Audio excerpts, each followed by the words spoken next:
তো এই গডলেস সভ্যতা, এই যে পশ্চিমা সভ্যতা এবং এই যে সেকুলার যারা সোসাইটি আছে, এরা মানুষকে পরকাল থেকে দূরে রাখতে চায়। এরা চায় না মানুষ পরকালীন জীবন নিয়ে চিন্তা করুক। কারণ যদি কোনো মানুষ পরকাল নিয়ে চিন্তা করে এবং তার আল্লাহর সামনে দাঁড়াতে হবে, জবাবদিহিতা করতে হবে, এই বিষয়গুলোকে নিয়ে যদি চিন্তা ভাবনা করে, তাহলে তার পক্ষে পাপ করা সম্ভব না, বা করলেও ইনশাল্লাহ সে আল্লাহর কাছে ফিরে আসবে তওবা করতে। এই জন্য গডলেস এই সভ্যতা এবং সেকুলার এই সভ্যতা, তারা চায় আমরা যেন আল্লাহ থেকে দূরে থাকি, পরকাল সম্পর্কে চিন্তা ভাবনা না করি, খালি দুনিয়া দুনিয়া আর দুনিয়া। আল্লাহ পাকের কাছে দুনিয়ার মূল্য কতটুকু?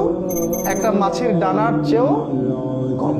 একটা হাদিসে এসেছে, যদি আল্লাহর কাছে এই দুনিয়ার মূল্য হতো একটা মাছির ডানার সমানও, তাহলে আল্লাহ পাক কোনো কাফের মুশরিককে এক ঢোক পানি খেতে দিতেন না।